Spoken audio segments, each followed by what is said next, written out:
Hello, story lovers. Welcome back to my channel, Madly in Love, part 304.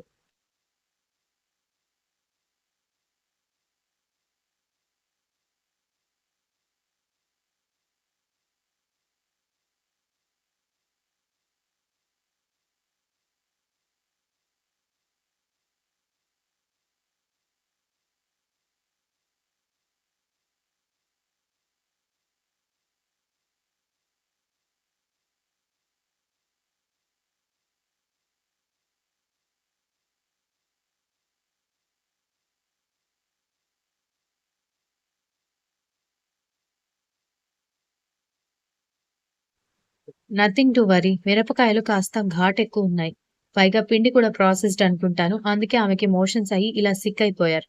మీరు tension పడాల్సిందేమీ లేదని saline bottle ఎక్కించుకుంటున్న Daksha వైపు చూస్తూ doctor చెప్పారు.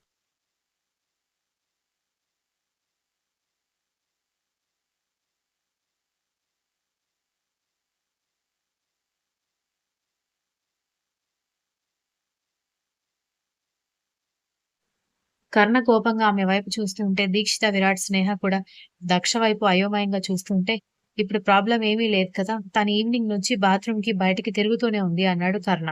మరొక 2, 3 టైమ్స్ మోషన్స్ అవుతాయి. ఆలోపు సెలైన్ బాటిల్ పవర్ చూపిస్తుంది కాబట్టి ప్రాబ్లమ్ లేదు అనగానే, సరే అనగానే ఇంకా 3 టైమ్స్ ఆహ్, అని దక్ష కళ్ళు తిరిగినంత పని చేయడంతో, ఆమె వైపు కోపంగా చూసి డాక్టర్‌కి ఫీజిచ్చేసి పంపించేసి, ఆమె డిప్ప మీద ఒకటి పీకాడు.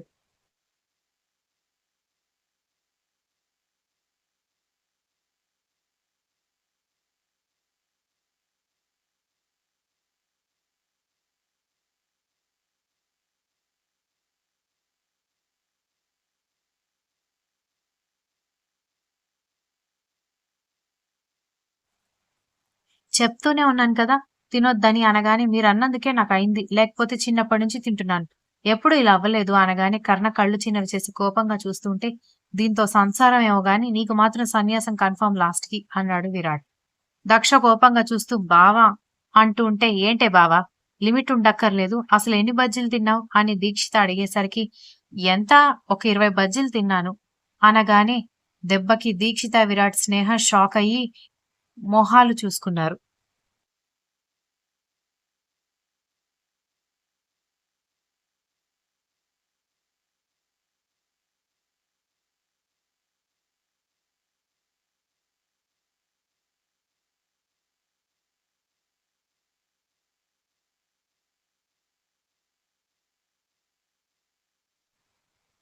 ఆఫీస్ వర్క్ చేసుకుంటూ కూర్చున్నాడు కాబట్టి కర్ణకి కూడా ఆమె అన్ని బజ్జీలు తిన్న విషయం తెలీదు.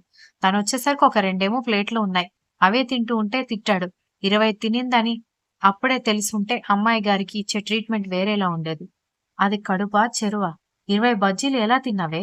ఒక్కొక్కరికి 2, 2 వేసుకున్నా 10 మంది తినే బజ్జీలు తిన్నావే? అని విరాట్ అనగానే బావున్నాయి బావ అంది.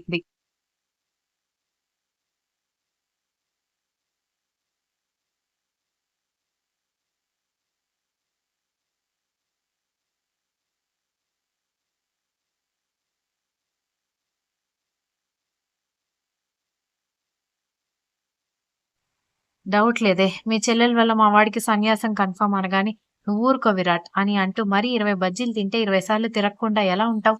లేకపోతే ఇన్ని మోషన్స్ ఏంటి? అని నాకు కూడా ఆశ్చర్యంగా ఉంది. రాక్షసి! కొంచెం కూడా బుద్ధి లేదు అని అంటూ వెళ్లి రాగి జావ కాచి తీసుకొచ్చి వచ్చిచ్చింది దీక్షిత.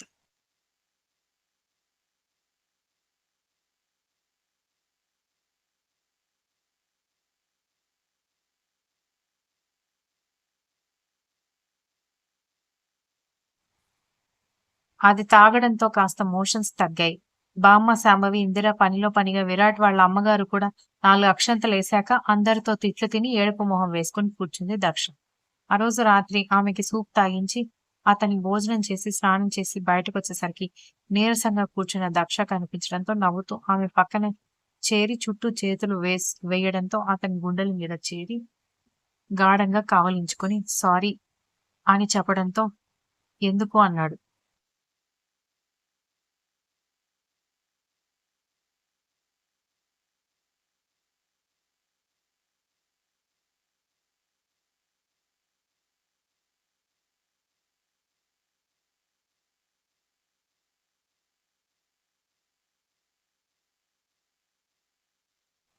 నా వల్ల మీకెప్పుడు ట్రబుల్ అనగానే ఇద్దరు పర్ఫెక్ట్‌గా ఎలా ఉంటారు?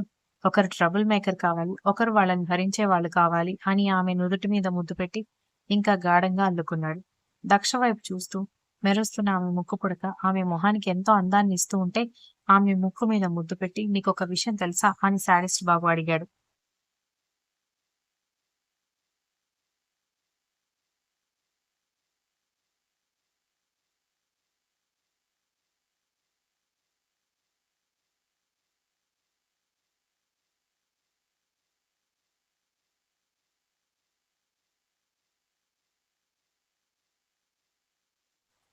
"ఏంటి?" అని అతని కళ్ళలోకి చూస్తుంటే "నువ్వు లేకుండా అసలు బ్రతకలేను నేను" అనగానే చిన్నగా నవ్వుతూ "నేను కూడా బ్రతకలేను" అనగానే "సంవత్సరం వదిలేసి వెళ్ళిపోయావు. నువ్వు బాగానే బ్రతుకుతావు" అన్నాడు వెటకారంగా. అతని గుండెల మీద చేతులు వేసి దూరంగా నెట్టేస్తూ, అతని బలం ముందు తన బలం సరిపోక కోపంగా చూస్తూ "అంటే ఏంటి మీ ఉద్దేశం? నేను మీ మీద ప్రేమ ఉందని చెప్పే మాటలు అబద్ధమని అంటున్నారా?" అని అడిగింది.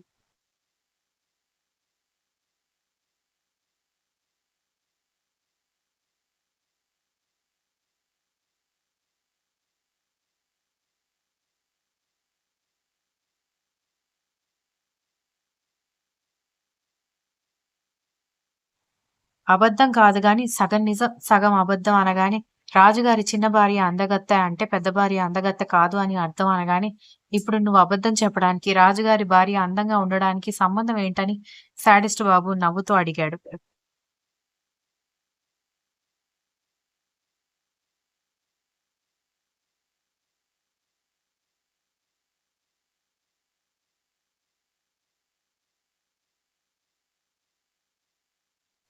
నవ్వకండి. నేను ఏ ఉద్దేశంతో సామెత చెప్పానని మీకు బాగా తెలుసు. సగం అబద్ధం, సగం నిజం అన్నారంటే, నా మాటల మీద మీకు నమ్మకం లేనట్టే కదా! అర్థం అదే అని చెప్తున్నాను అని అనగానే అయితే ఎప్పటికి నన్ను వదిలేసి వెళ్ళిపోకు. మనిద్దరి చివరి ఊపిరి ఆగిపోయే వరకు నువ్వు నాతోనే ఉండు. నువ్వు చెప్పేది నిజమని నేను నమ్ముతాను అనగానే, అంటే అన్ని సంవత్సరాల వరకు నా మాటల మీద మీకు నమ్మకం రాదా? అని ఏడుపు మొహం వేసుకోవడంతో గట్టిగా ముద్దు పెట్టి I love you my cutie pie అనగానే, ఈ మధ్య మీరు కూడా ఐసులు వేయడం బాగా నేర్చుకున్నారు అని అంది.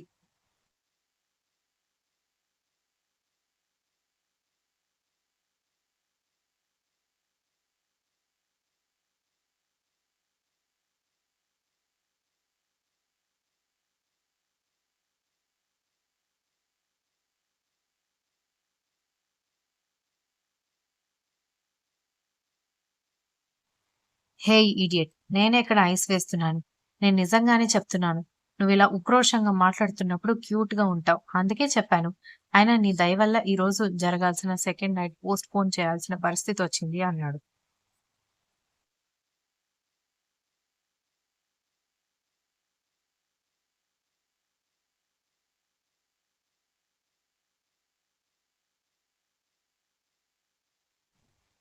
ఇప్పటికైనా మించిపోయిందేముంది?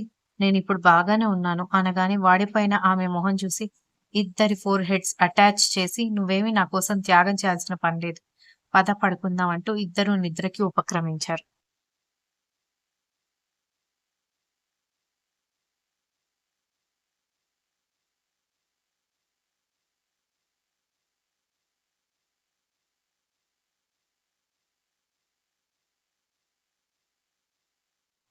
మర్నాడు ఉదయాన్నే కర్ణ వర్కౌట్స్ చేస్తూ ఉంటే అతని కోసం గ్రీన్ టీతో పాటు బ్రేక్‌ఫాస్ట్ కూడా ప్రిపేర్ చేస్తున్న దక్ష మేడమ్ అంటూ కర్ణ అసిస్టెంట్ గొంతు వినిపించడంతో బయటకొచ్చి ఏంటి వికాస్ అని అడిగింది.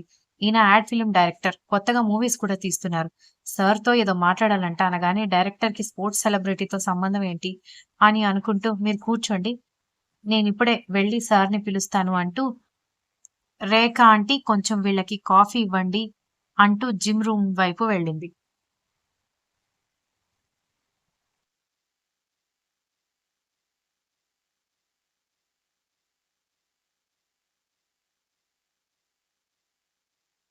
Continues. If you like the story, please like, share, comment, and don't forget to subscribe.